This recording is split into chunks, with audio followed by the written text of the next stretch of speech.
Bueno, licenciado en Arte por la Universidad de Barcelona, ya conocéis a Manuel Delgado, profesor titular de Etnología Religiosa, en el Departamento de Antropología Social de la Universidad de Barcelona también. Ha trabajado especialmente sobre estrategias de exclusión en marcos urbanos, ha sido comisario de la exposición La ciudad de la diferencia en distintas ciudades, director de la colección Biblioteca del Ciudadano, publica regularmente en revistas nacionales e internacionales y ha escrito, pues, una serie de libros bastante interesante, Antropología social, de la muerte de un dios, en el Península en el 86, La ira sagrada, Diversidad e integración, El animal público, premio Anagrama en su tiempo, Sociedades movedizas, como me gusta este término, La ciudad mentirosa, dedicado a Barcelona, y El espacio público como ideología, que por ahí está. Y para hablar de esto, quiero, antes de introducir el tema, que será la primera cuestión, el espacio público, tomar unas palabras, pero hay que preocuparse también de la gente que es infeliz, ¿no? Y él se refiere a la gente que es infeliz en las ciudades, en medio de la multitud. Esa especie de soledad tan concurrida que decía Mario Benedetti. Sabéis que, y tú lo reseñas también en el libro, que Reino Unido y Japón han creado ya ministerios de la soledad y que en Japón empezaron a darse cuenta de que había un incremento de la delincuencia de personas mayores de 65 años, de 65 años, perdón. La mayoría mujeres que delinquían, cometían hurtos menores para ir a la cárcel. Y de hecho una dice textualmente, lo he reseñado aquí porque me parece impresionante, aquí no me siento sola, disfruto más de la vida en la cárcel, siempre hay gente alrededor. La prisión es un oasis para mí, hay muchas personas con las que hablar. Bueno, la OMS dice que la soledad es tan perjudicial como fumar 15 cigarrillos al día o padecer obesidad, ¿no? Entonces, hablemos de las soledades urbanas, que no es un virus. Se habla de la epidemia de la soledad, pero no es precisamente un virus, sino una consecuencia de una forma de vivir, ¿no? Y ya escritores como Víctor Hugo tan sensacionalmente lo resumieron en una frase, ¿no? Todo el infierno cabe en una palabra, soledad, decía Víctor Hugo. Por supuesto, hay muchos tipos de soledades de los que hablar, ¿no? Y si es la ciudad, inevitablemente un lugar de soledades. ¿Empiezo? ¿Sí? Venga, que empiece Manuel esta vez, por cambiar. ¿Te ha tocado? Ya estabas, te he pillado, ¿eh? Sí. Pues venga, no, hay que estar atento. Pero es que es una pregunta para Juan. No sabéis ni el día ni la hora, o sea que, venga. Porque es un tema para ti, porque esto, claro... Soledad, pues yo qué sé. Es que hay gente que está sola y hay gente que se siente sola. ¿Se puede estar realmente solo? Claro, uno puede sentirse solo, y es verdad que puede sentirse solo pues, en medio de la multitud, o incluso con gente tomándose una cerveza, o en su casa, con una familia. Eso puede ocurrir. Pero, claro, como yo tengo esta deuda con la tradición sociológica durkheimiana, que entendía que todo es sociedad, yo creo que siempre estamos haciendo sociedad. Y, por supuesto, sociedad con alguien. Otra cosa es que hagamos sociedad con gente que no está, que es lo que realmente... Yo sí veo un tipo tal, digamos, en una barra tomándose, no sé, tomándose una copa de coñac, yo llego a la conclusión de que este tipo está con alguien que no está, que no es lo mismo, claro. La gente que se siente sola es gente que hace vida social con gente que debería estar pero que no está. Pero que en todo caso, cualquier persona que esté pensando está haciendo sociedad con alguien en quien piensa. No se puede estar completamente solo. Como decía Machado, nadie está, bueno, creo que era Machado, nadie está solo si está cantando. Es que ni siquiera podemos soñar solos. Tú sueñas siempre con alguien. Siempre aparece alguien. Y vuelvo a repetir, si hay algo que llena el espacio más que cualquier cosa, es justamente la ausencia. El espacio está lleno de ausencia y tú haces vida social estás con gente que no está. De hecho, fíjate qué curioso que empleemos tan frecuentemente el término hablando de alguien diciendo que está muerto. O sea, no se puede estar muerto, es imposible. Claro, no puedes estar muerto. A no ser que entendamos que estar muerto es una forma de estar, que es lo que estamos diciendo. Y ahora, como ha venido el Día de Difuntos, y hemos comido castañas y hemos preparado la mesa para muertos que están muertos, pero que están.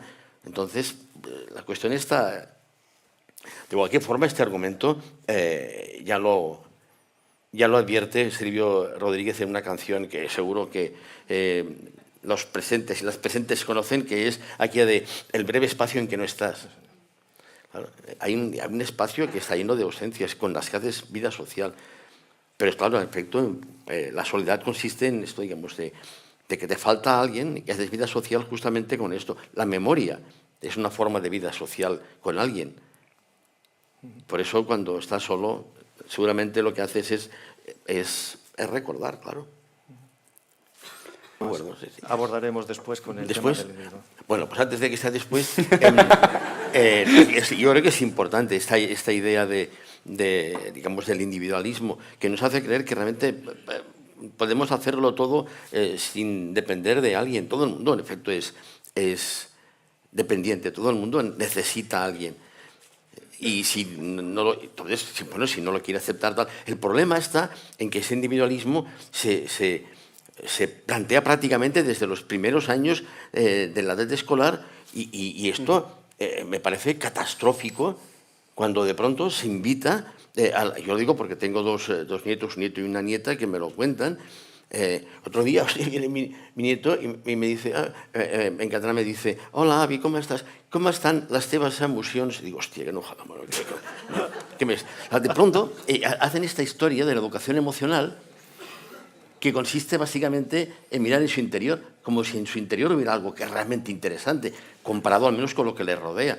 Pero esta especie digamos, de culto a la interioridad, al sujeto, que tiene que ver justamente con lo que dice Juan, que acaba teniendo estas consecuencias, que la gente, digamos, que las personas acaban de una forma u otra tan preocupadas en sí mismas, en buscarse a sí mismas, como si tuviera algún interés en encontrarte a uno mismo. No lo digo en serio, digamos, es un rechazo radical. A ver, cuando hablamos del espacio público de la calle, lo que hacemos es el elogio del exterior, de la vida en la calle, de lo que significa el mundo que nos rodea. Nos podrá gustar más o menos, pero en definitiva dependemos de ese mundo externo. Todo el sistema educativo, con su énfasis en lo emocional, está conduciendo justamente a personas demasiado ocupadas en mirarse a sí mismas como para mirar a su alrededor y menos para disfrutarlo. Yo creo que eso es un mal tremendo. Eso sí que es una auténtica epidemia. El culto a las emociones y a la subjetividad y especialmente el rechazo al mundo. La prisa, tú, Juan, además lo dices también en el libro, en los últimos años la velocidad de caminar en las ciudades se ha incrementado entre un 10 y un 30%, y de hecho hay unos supermercados en Países Bajos, los supermercados Jumbo, que han puesto cajas en el cual se paran a hablar con el dependiente, sobre todo personas mayores, y están preparando empleados para hablar con esas, son las cajas lentas para poder establecer conversación, ¿no? Me recuerda un poco a El nombre de la rosa, en Jorge el Venerable, cuando decía la risa mata el miedo y sin miedo no hay fe, pues aquí la prisa mata el encuentro y sin encuentro no hay ciudad, ¿no? Parece que la ciudad entonces es un lugar ideal para la prisa y por lo tanto igual esto puede ser un factor de soledad, ¿no? Bueno, ¿es una seña de identidad esto de la prisa? ¿Hay alguna manera de disminuir esta velocidad y si conviene además? Bueno, esto es el capitalismo directamente heredero de un concepto del tiempo que es protestante, que es el tiempo es oro, que hace que nuestro tiempo haya de ser productivo. Por ejemplo, hablando del tema de la infancia al que antes me refería, la aparición de la educación en el tiempo libre, la pedagogía del ocio, hace básicamente que los niños pierdan su tiempo libre, porque tienen que tener todo el tiempo ocupado, por definición, con actividades que se espera que sean educativas. Esto de los juguetes educativos, o sea, una de dos, o es un juguete o es educativo. Pues claro, no hay un espacio, digamos, no hay un tiempo perdido, y mucho menos el disfrute por la lentitud, que es un placer pasear poco a poco, ¿no? En cambio, no, digamos, no nos engañemos, estamos completamente atrapados por esta especie de despotismo del reloj y de la agenda que nos obliga a estar permanentemente activos y nos hace sentir culpables si de pronto estamos perdiendo el tiempo. No, hemos perdido el derecho al tiempo muerto, que debería ser fundamental para encontrarte contigo mismo, si te apetece y no tienes otra cosa que hacer, pero también para encontrarte con los demás, con calma, sin prisa. La verdad es que mi vida es, en ese sentido, y lo reconozco, un infierno de prisas, de trabajo, de tal. Lo que ocurre es que, hostia, dentro de 2 años me jubilo, ya me verás. La paradoja es que igual lo encuentro a faltar. No, puede ser. Igual de pronto cuando me vea abocado a la lentitud, a la parsimonia, a ver crecer la hierba y me pase el día dándole de comer a las palomas, y igual encuentro a faltar el tiempo en que tenía prisa y vivía agobiado. Pero las cosas son así. Lo digo porque son paradojas, pero es verdad que uno puede, por una parte, tener unas ideas, pero al mismo tiempo estar, por desgracia, demasiado enganchado a esta forma enloquecida de vivir. Yo digo, digamos, yo creo que hay que ser lentos, tomarse nuestro tiempo, reclamar el derecho a los tiempos vacíos, a no tener nada que hacer. Emplearía incluso una grosería para explicarme con más claridad. El derecho a la pereza, del que habla un clásico del marxismo. Claro, pero por otra parte reconozco que me produce vértigo, y hablo en términos personales, me produce vértigo la posibilidad de que alguien me obligue a descansar sin tener ganas ni, digamos, ni necesidad. Bueno, Claro. ¿Cómo podemos explicar esta indiferencia, si es algo consustancial, con todos los matices que hay que hacer al concepto de indiferencia, ¿no? Si es algo consustancial a las ciudades también en ese lugar de siembra de soledades? A ver, es que esto es como todo. A ver, yo, por ejemplo, doy 2 vueltas a la manzana cuando veo que está entrando en el portal un vecino. O sea, es que no tengo ningún interés en hablar con él. Pero cuidado, mi problema no es que sea una persona insociable, mi problema es justamente el contrario. No bromeo. Oye, indiferencia, es que esto, yo creo que, a ver, yo creo que todo el sistema democrático, si fuera verdad, se fundamentaría justamente en la indiferencia. Esto, digamos, de que hemos de comprender al otro para qué. Venga, ahora que cualquiera de ustedes salga y que de pronto se, digamos, pare al primer viandante que pase y le detenga. No, perdóname, o sea, no nos conocemos, pero me gustaría, no sé, un poco comprenderte. Digamos, justamente si algo define el espacio público en el sentido político es porque es un espacio de indiferenciación, es decir, es un espacio de desafiliación generalizada, en la que se supone que mi identidad, mi verdad personal y mis sentimientos no pueden, bajo ningún concepto, importar. ¿A quién le deberían importar? Claro, la indiferencia supone simplemente que yo mantengo una distancia con la gente con la que estoy, que reconozco abiertamente que me importa un bledo, que no me interesa para nada. Y es más, la otra persona justamente espera lo mismo, espera que la persona con la que se encuentra tenga hacia ella un sentimiento de indiferencia, no en relación a lo que le pasa, sino en relación a quién es. No sé si me entiendes, digamos, a ver, toda esta historia, por ejemplo, del multiculturalismo y digamos, de esa especie de antirracismo conmemorativo y meramente retórico, ¿qué consiste? Que en un colegio, en una escuela, en una clase, por ejemplo, hay X niños y hay un niño que es, no sé, que tiene la piel negra o yo qué sé, o es de origen árabe, yo qué sé. Entonces, todo el sistema, todo el rollo consiste en decir, niños, entre nosotros hay un niño que es diferente. Niño, levántate, vamos todos a quererle mucho, ¿vale? Vamos a todos a respetarle, a amarle. Claro, si yo fuera ese niño, digo, oye, o sea, lo que decía, o sea, dejadme en paz, hombre. Porque en eso consiste el derecho a la indiferencia. En un sistema democrático es el derecho a que, digamos, a que yo sea únicamente valorado en función de lo que me pasa, pero no la diferencia que represento. Mi identidad, en teoría, debería ser irrelevante. No soy nadie. Soy un transeúnte, es más, no únicamente no quiero que me comprendan, sino que ni siquiera quiero que me miren. Hombre, venga, hagamos experimentos, ahora sálganse ahí fuera, que en cualquier terraza de estas que detestan, pónganse delante y quédense mirando a la gente. Claro, si alguien de pronto les mira por la calle, automáticamente lo entenderán. Bueno, es posible que se hayan enamorado locamente de ustedes por el rollo del flechazo, pero lo más probable es que entiendan que es una amenaza, que es una señal de alerta. Por eso, justamente en las perspectivas teóricas estas interaccionistas, se habla de lo que Andes decía, el tema de bajar la vista. La bajada de faros, que es justamente el elemento fundamental de lo que llamamos, se define como desatención de cortesía, que consiste básicamente en que cuando tú estás con alguien, tienes que darle a entender de una manera inequívoca que no le interesas. Imagínense, por ejemplo, en un ascensor.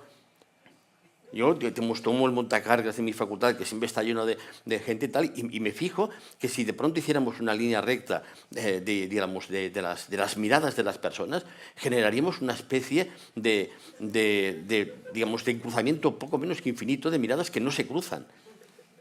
Y claro, por eso bajamos la mirada cuando de pronto alguien nos pilla de marrón mirándole. Es así. Entonces, en ese sentido, la indiferencia es justamente lo que nos permite ir por la calle.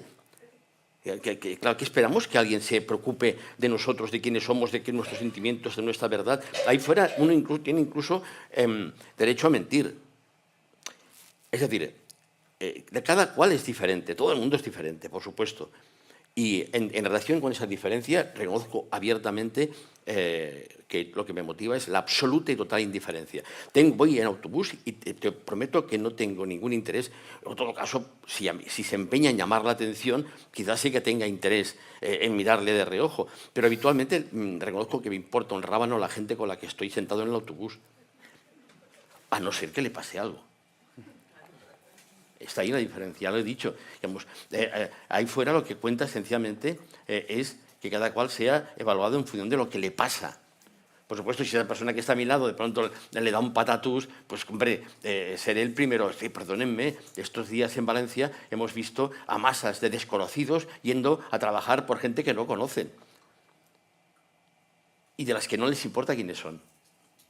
Digamos, justamente es un ejemplo de indiferencia. Indiferencia en relación a la diferencia, no en relación a la desgracia. Ahí está, que eso es una cosa que se confunde. Yo, desde luego, siempre defenderé el derecho a la indiferencia. Lo que no defenderé es que alguien sea indiferente en relación no con la diferencia, sino con la desigualdad, que no es lo mismo. Digamos, a mí la desigualdad no me es indiferente.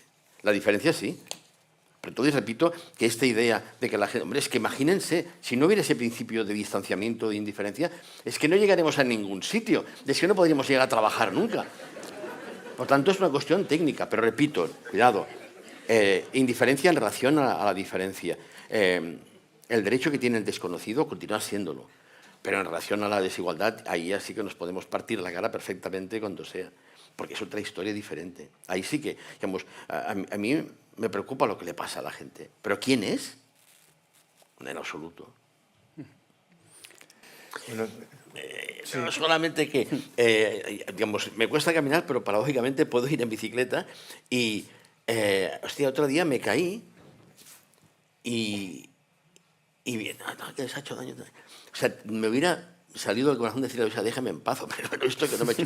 De pronto, pero es paradójicamente cierto que al menos...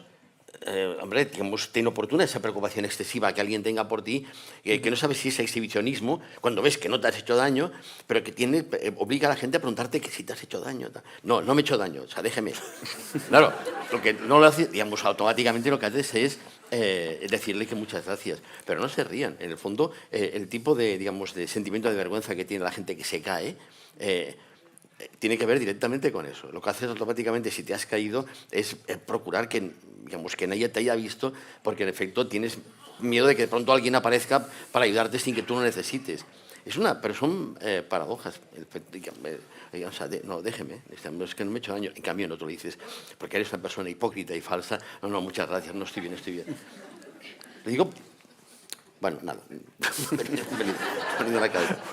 Pero es cierto que ante, digamos, la arrogancia de un mundo como el actual y de un capitalismo que es todo él una máquina de depredar y de entristecer, las ciudades y la vida, uno tiene la impresión de que no hay nada que hacer. Lo cual no quiere decir que no haya que hacer nada. Importante el matiz. Uno puede perfectamente hacer, digamos, una cosa es el escepticismo y otra la pasividad. Nada que ver. Sí. Uno tiene, creo que la obligación moral, pues, digamos, no sé. Y en cambio la ciudad es esto, la ciudad es conflicto, te pongas como te pongas, digamos, no puedes evitarlo. ¿Por qué? Porque la ciudad viven segmentos sociales con intereses incompatibles, con individuos que en el fondo conviven sin soportarse. Esto es la vida, que es conflicto. Y no sé por qué hay esta especie, digamos, de conflictofobia. Hombre, a mí siempre me han dicho que era un tipo conflictivo y nunca me lo he tomado a mal. No, lo digo completamente en serio. Y esto vale para las sociedades, para las ciudades, por supuesto, y vale para los individuos. Decía Machado, ya saben, como era, yo vivo en paz con los hombres y en guerra con mis entrañas. O Pessoa, que decía, a solas conmigo mismo sin tenerme por amigo. Por tanto, no pasa nada si hay conflicto. Un individuo, una ciudad que de una forma u otra no esté animada, que no esté vitalizada por las contradicciones, las paradojas y los enfrentamientos, incluso consigo mismo, automáticamente está muerto.